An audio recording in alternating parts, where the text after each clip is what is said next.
flicks me a bad body. Say, oh, it's another one. It's another one, yeah. It's a full strong, yeah. Oh, it's another one. It's another one, yeah.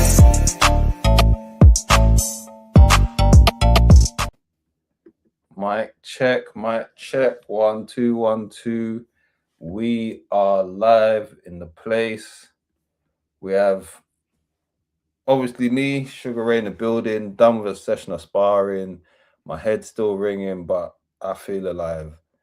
So I might just be a glutton for punishment, but here we are. On the scene once again, the curly-haired bandit himself. Friend of the show, Ashanti, how is it going?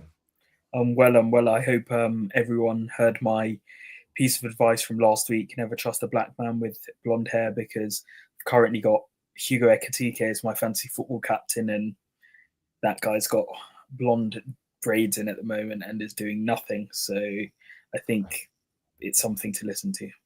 You trusted Liverpool, that's your issue. I know. When you said how was I was thinking just the ritual humiliation that Chelsea are putting me through as well.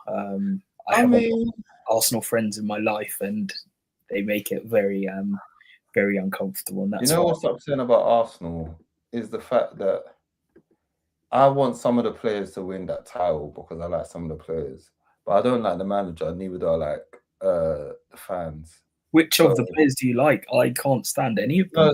No, Saka I like. Rice, I like Rice.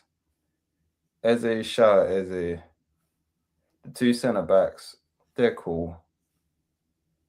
Gabriel, have you seen that man's veneers? Shout out, listen, man, he got a bag and got the veneers straight in. Shout out Neutral in the building. Shout out Trey, much love as always. However, speaking of teams, where are you on this incredible fight that is Usyk versus Rico Verhoeven? As me being an MMA guy, I'm familiar with Rico Verhoeven because I watched him in Glory Kickboxing, phenomenal kickboxer, world champion level. And at first, there were people in the group that were cussing out Usyk for taking this fight. Then they started going, oh, a certain I'm going to call him out. I don't even care because he's shameful, so I'm going to be shameful just right back. Abbas tried to say, Raymond, I hope you're calling out Usyk. And at first, I did say, do you know what? This is nasty. But then I said to myself, this guy has literally gone through the gauntlet of the best there is out right now. He's so good, he lapped them twice. So do you know what? I'm on Team Usyk for this because for the guy has always had to be a road warrior. The guy has always had to be the B-side. So guess what? If there's anybody that has earned one gimme fight, it is bloody Usyk. I don't care what. Listen, man. All the people getting upset. Oh my gosh, how could he? Did it? Shut up.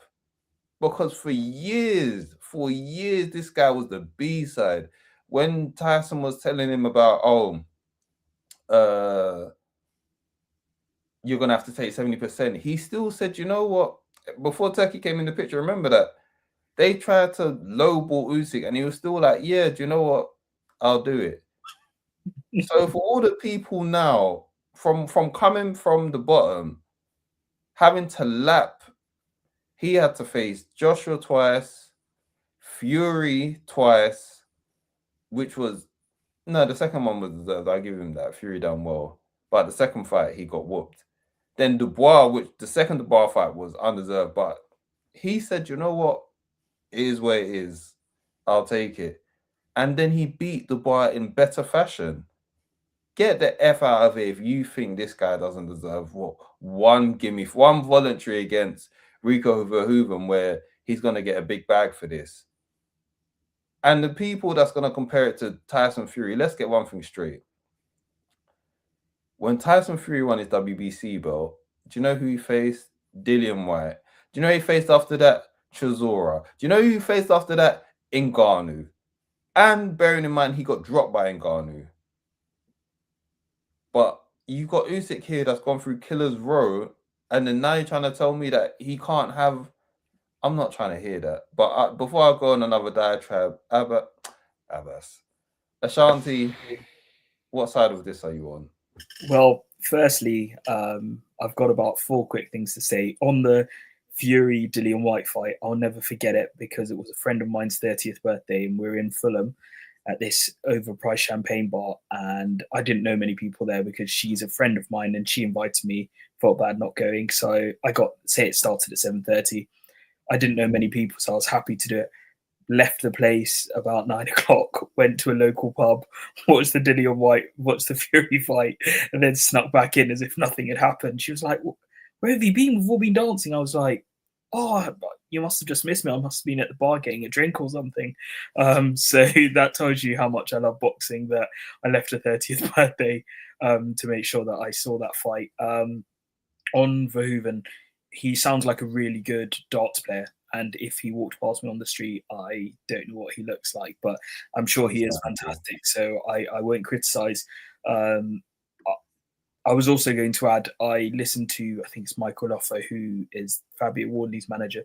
Do you know how good you have to be as Usyk for them to, oh no, sorry, Daniel Dubois' team saying, everyone beats, Usyk beats everyone. Do you know how good you've got to be when your competitors basically lay down their weapons and just go, "Oh, it doesn't really count as a loss for Daniel. Everyone loses to Usyk." I was like, this man has beaten the confidence out of every British fighter.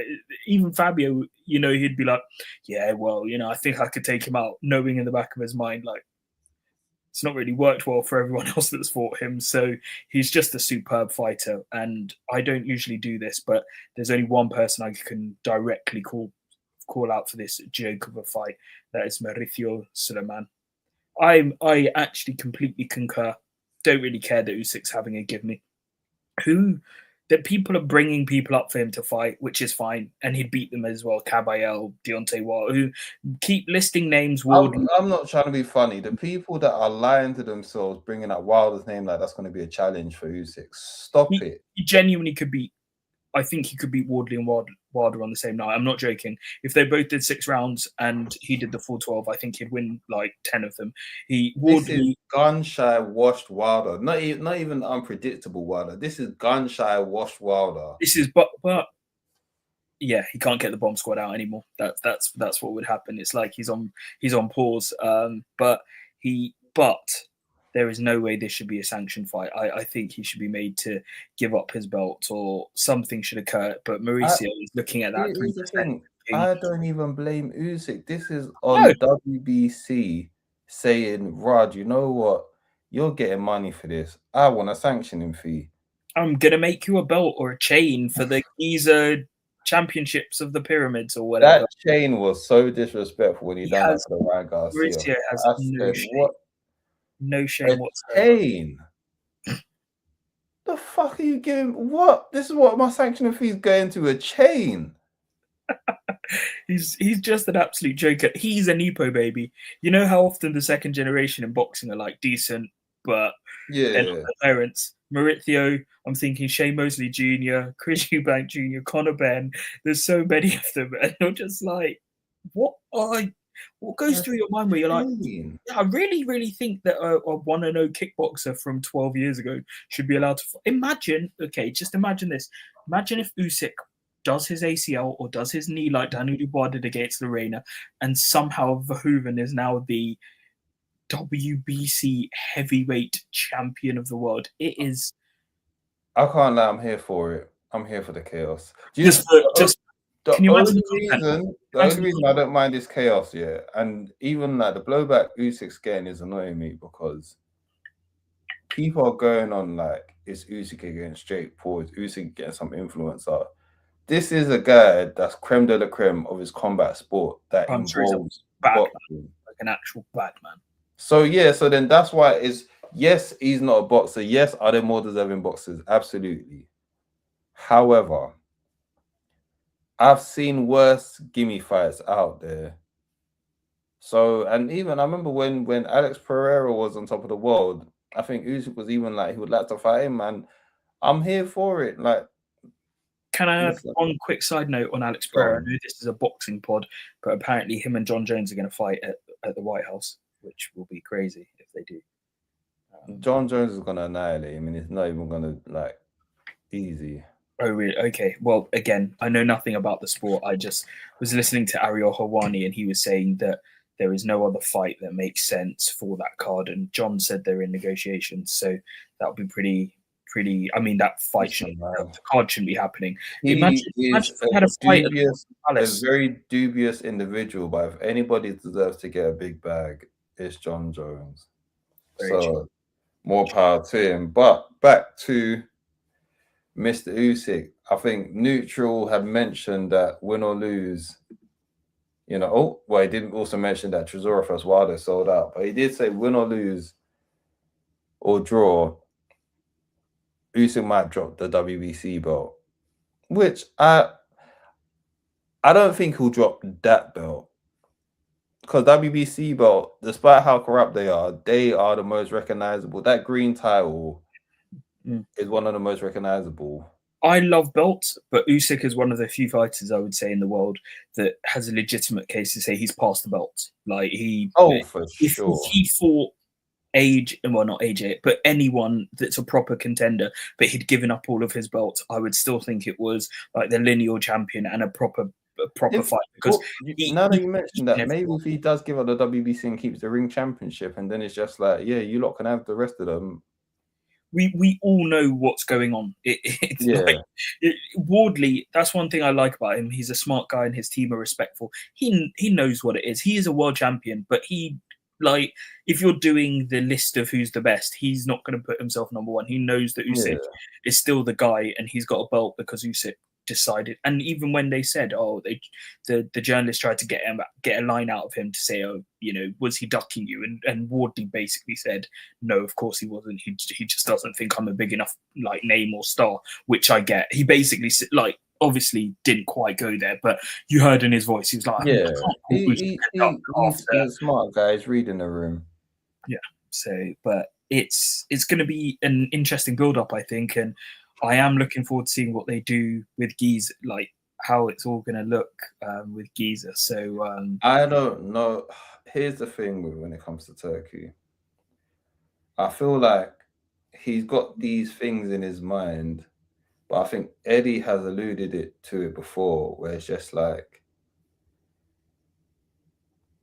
Turkey. He basically tries to say Turkey has more money than sense. Yeah. Which I kind of understand from the time when Conor Benn is getting what he's allegedly getting to fight Regis Prograis.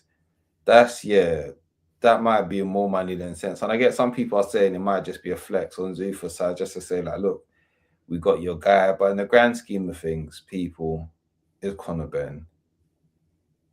Matchroom have already got the money out of him there. Even looking at that Tyson Fury card, I don't know if they think, maybe they genuinely think that Tyson and Conor Benn are some bigger draws than they actually are. I don't know if that stadium still sells out. And if it does sell out, I promise you there's a lot of comp tickets that they gave out to make sure people, because I remember, and I've mentioned it on here before, I remember when Fury faced Chisora for the third time, and there's a lot of people that I knew that lived in the Tottenham area, and they were saying, they were going door to door in the local saying, do you want tickets to come to this fight? And I would not be surprised if that has to happen for Fury first. I've forgotten the gentleman's name, but I'm not too invested in the fight. Arslanbek Makhmudov. I'm happy that he's going to get a bag. I hope he's getting a good bag for that. Shout out to him for getting that lottery ticket. Shout out to Regis Progress. I hope he's getting well compensated for. Listen, that's what you're meant to do when you're past in your career. Just take these random bags. In America, they call it a 401k, don't they? Your pension, and that he is stocking up that pension fund because it's not even I'm looking forward to hearing Regis chat because I love his backstory. I think he's from New Orleans but had to leave New Orleans because of the flood. Hurricane Katrina, and then moved to Dallas. And I think he was training with Spencer. I don't remember who he was training with, but yeah, that sounds about right. He moved to Texas with after. Derek. But either way, he went to Dallas, but he was definitely living in Texas. And so I'm always I have an affinity, and I think he always used to give his all, even when he lost. So I like that about him. The reason I like people like Regis Progress, because he knows technically he's not the best guy, but he just went out there and was just like, F it, I'm going to do what I can. And he got a world title out of that, and 2-time world champion. And all I can do is respect someone. When you overachieve, I always have to respect it. Definitely. Because and he'll be great in the press conference because he can talk and he's got that southern drawl. And I hope he comes out with a whole Rougarou thing. Listen, I still remember that lead up to the Devin fight, and he goes, what do you say? Fuck the Haneys. Ain't nothing here but little kids and crackheads. And I was in tears. He said there's nothing but there's nothing here but little kids and crackheads.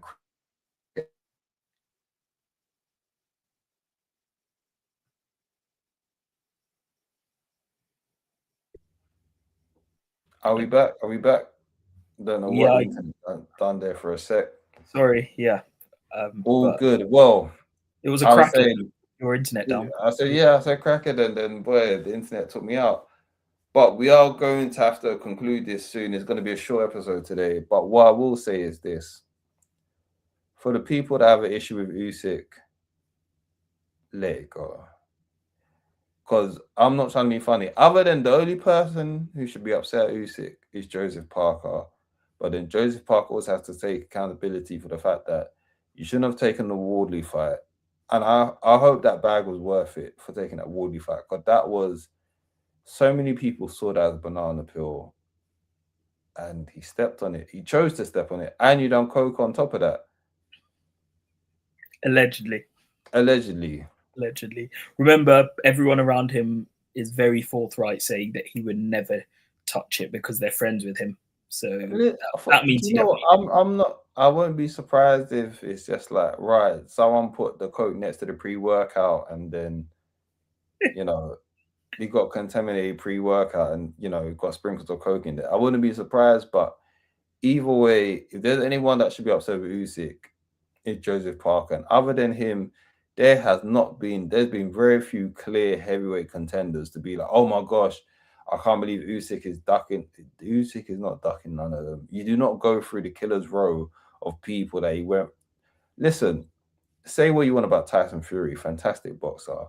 To do what he done to Tyson Fury twice in a row is nuts.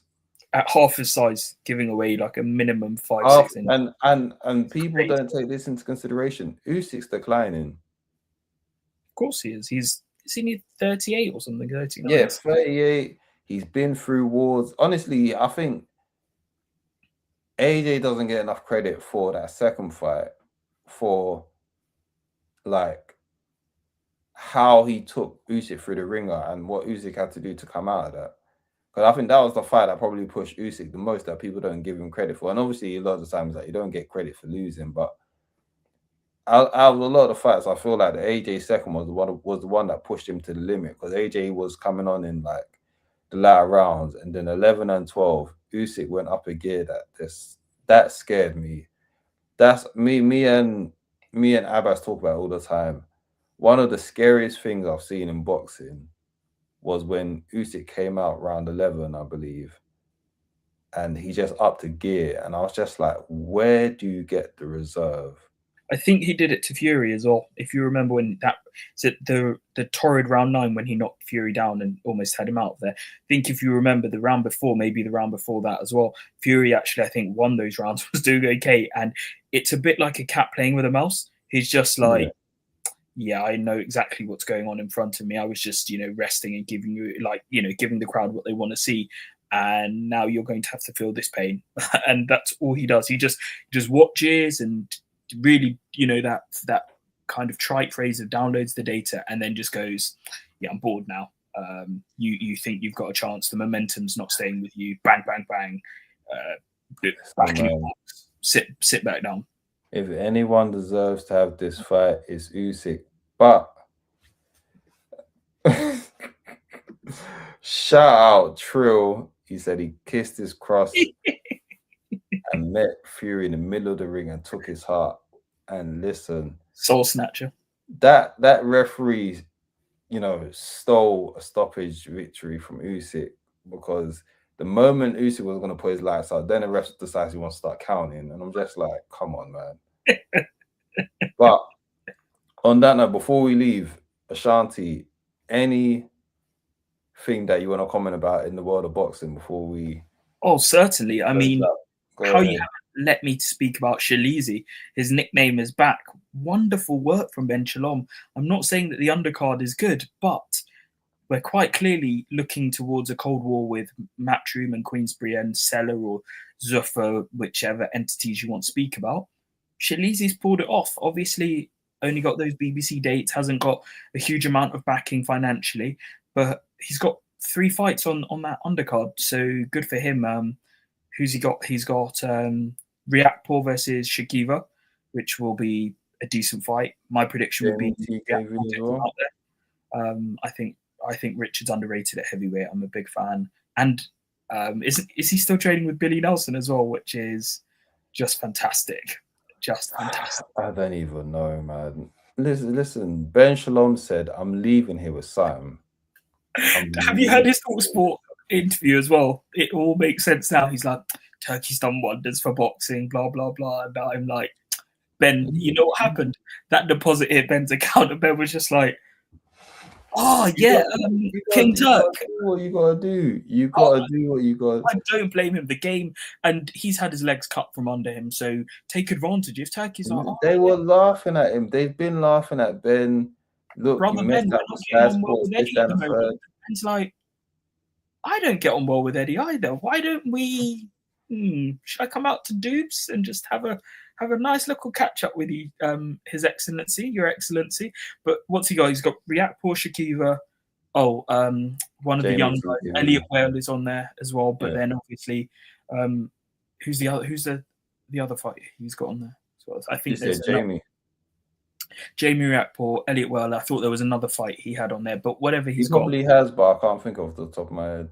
You can see it's him over Eddie. One final thing I want to mention is, if anyone knows, let me know what's going on with Callum Simpson, because Troy Williamson is on that card and has been tweeting and kind of sneak dissing Ben, but no one really knows why, because Callum, they had the rematch clause, so Callum should be fighting him, but he's not. So that's something definitely to... Wait, who is Troy Williamson's promoter for this? I think his promoter is Matchroom. He's the only Matchroom fighter on. I thought he got released from Matchroom.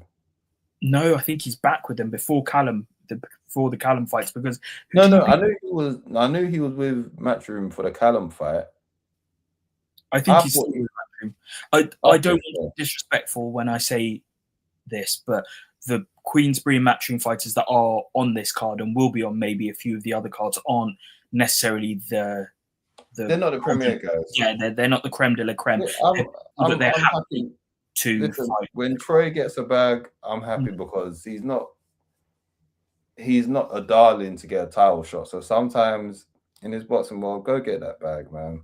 I do feel very sorry for him if that's true, because he missed out on the Iglesias world title fight and had to give up his European title to fight this random Eastern European. So it is hopefully the money's worth it, because that Turkey money is long. So anything you want, that number needs to be doubled. That's how I would go into any negotiation. It's like, brother Troy, I know you got X for this fight, and you're like, no, thank you, Turkey. Let's just add another 0 to whatever you're talking. Exactly, man. I know what you're paying Connor. So